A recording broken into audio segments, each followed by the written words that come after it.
Good day, everyone. I am John Mart Ramos Serad from Bachelor of Secondary Education, major in Science, first year section C. For today's PowerPoint video presentation, I will discuss you about the theory of Anna Freud, which is the child psychoanalysis.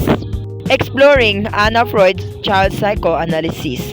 So, our objectives is to recognize the significance of child psychoanalysis in understanding childhood development. Anna Freud 1895 to 1982 was a child analyst and a pioneer of the field of child psychoanalysis. So she believed that child psychoanalysis should be a distinct mode of therapy and was adapted to children's needs.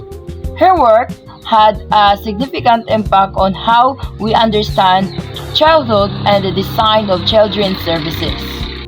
Anna Freud thought child analysis should stick to the basic theories of psychoanalysis, but should be distinct as a mode of therapy. So, she argued that children should only be analyzed when they reach the literacy period, which begins around the age of 6. Before that, she thought it based a focus on child environment so as to support their psychosexual and emotional development and prevent neurosis from taking root. Anna Freud emphasized the importance of establishing a strong therapeutic alliance with child patients. So she was sensitive to the fact that unlike adults who usually seek analyze voluntarily, this is rarely the case with children. This preliminary stage was intended to gain children's attention and trust before conducting any therapy with them. A fundamental principle of Anna Freud's work is that every child should be recognized as a person in his or her own right. So, she was interested in creating a therapeutic alliance in accordance with each child's specific needs. In one case, she helped a boy to write down his stories. In other side, she helps to clothes for a girl's dad. Anna Freud, the daughter of Sigmund Freud, was a pioneer in this field of child psychoanalysis.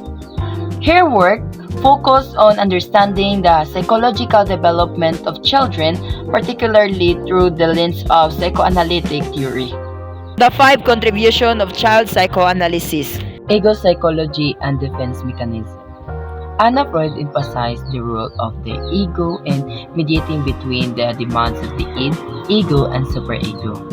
So, she expanded on her father's works by identifying and categorizing defense mechanisms such as repression, denial, and projection, which play a significant role in childhood development. Developmental lines. Anna Freud introduced the concept of developmental lines, which outlines pathways that children follow as they grow. These lines include transitions like dependency to self-reliance and learning to manage aggression, observation, and play therapy.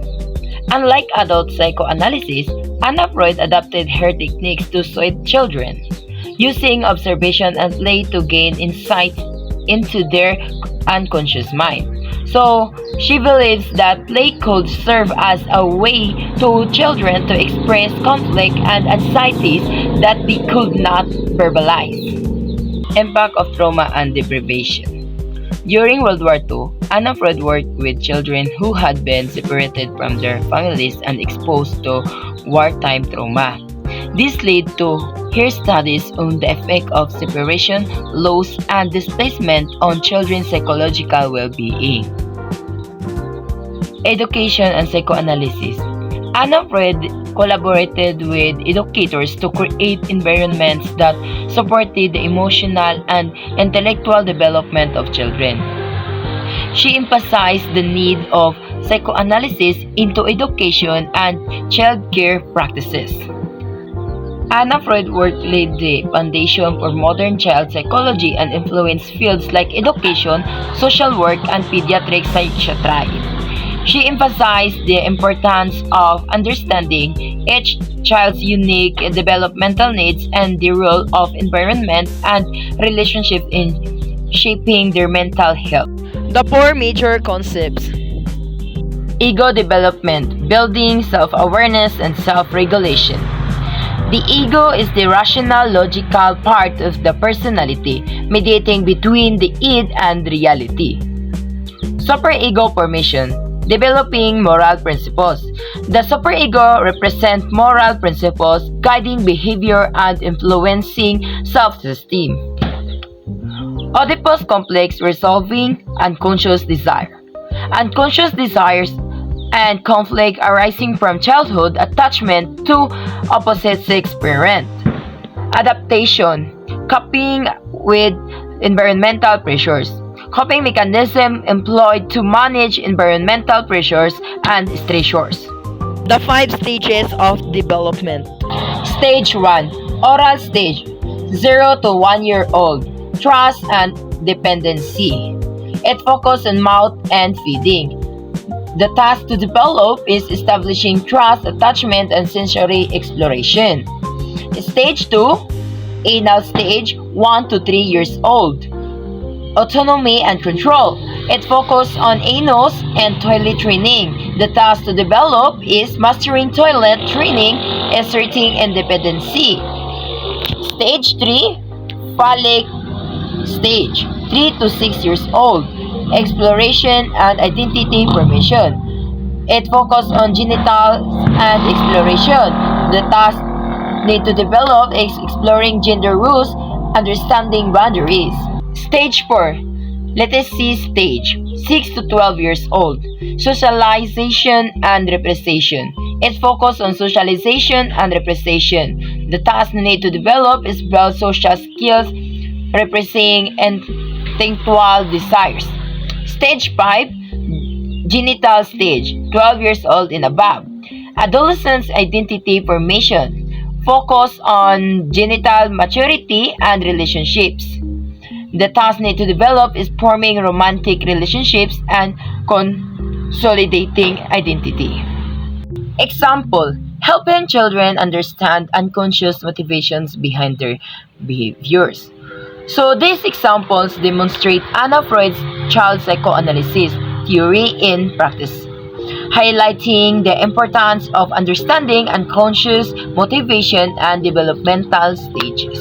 How does child psychoanalysis help teacher understand student behavior or learner? Child psychoanalysis, developed by Sigmund Freud and later expanded upon by figures like Anna Freud, focuses on understanding the unconscious motivation, emotional development, and early experiences that influence a child's behavior and learning, understand the emotional and psychological needs of the student, recognize the impact of unresolved emotion, traumas, or family dynamics on student behavior. How can it be applied in the classroom? Teachers can observe patterns of behavior to identify students struggling emotionally or psychologically, creating a safe, supportive classroom environment where students feel secure, sharing emotions, addressing misbehavior with empathy, understanding the root causes rather than just enforcing rules. Do you agree or disagree with the theory? Why?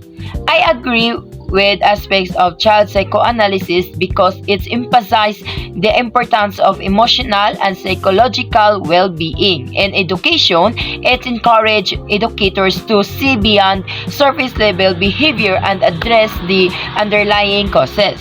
How do you think this theory can impact your perspective as an educator or learner? As an educator, this theory can encourage a more holistic understanding of students. It shifts the focus from punishment to empathy, helping me address both academic and emotional needs for learners. This perspective might foster a supportive environment where they feel valued, and understood, which can enhance their motivation and ability to learn.